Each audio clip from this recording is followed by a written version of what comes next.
Due to the frequent tire blowouts of trucks in Pakistan, the repair shop's impact wrench tools have also suffered significant damage. During one repair, the chisel rod of the impact wrench broke directly at the square head. The shop owner initially wanted to replace it with a new chisel rod, but due to the scarcity of parts locally, a new chisel rod would need to be imported from abroad, requiring a wait of 10 days to 2 weeks. In this situation, the owner had no choice but to seek repair. To solve this problem, the repair master found a chisel rod made of the same material, which could be transplanted. After determining the repair plan, the master first fixed the new chisel rod on the lathe and used a threading tool to cut off the excess part. Considering the subsequent welding process, the master performed chamfering to create a beveled interface, increasing the contact area during welding. The round steel cutout indicated that this chisel rod had been repaired once before. To avoid rework, the master made the bevel larger to ensure a more secure weld.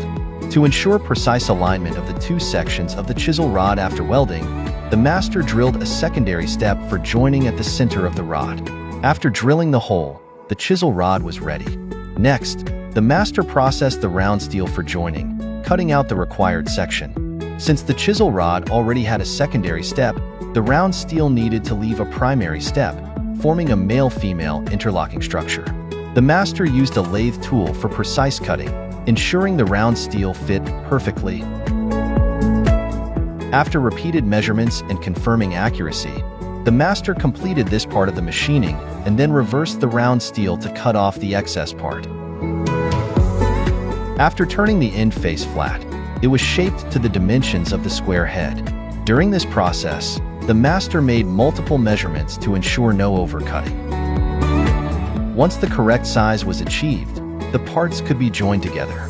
After joining, the master rotated the lathe to check the overall concentricity of the chisel rod. Once confirmed, welding could begin. To ensure the quality of the weld, the master stopped after each layer of welding to knock off the surface slag, preventing inclusions. Due to the large bevel reserved, the master demonstrated his superb welding skills, quickly completing the weld with a zigzag pattern. To make the welded area neat and aesthetically pleasing, the master used a lathe tool to grind the protruding weld seam flat until it matched the original diameter of the chisel rod. He used an angle grinder to smooth the chisel rod further, ensuring no weld marks were visible. The next step was to shape the square head. Since no high-end milling machine was available, the master planned to use an angle grinder to shape the square head. He first cut the square head to size at the top, allowing for precise grinding. The grinding process required careful control of force and angle, with constant precise measurements to ensure accuracy. After more than 10 minutes of fine grinding, the round steel was shaped into a square head, looking as good as new. Finally, the master tested the repaired chisel rod with a socket, and the results showed perfect repair. The chisel rod could be reinstalled into the impact wrench with no issues found in the test. This process was also straightforward, simply reversing the disassembly steps. After the master's skilled repair, the impact wrench looked brand new and could likely last another 10 to 8 years. So, what do you think of the Pakistani master's skills?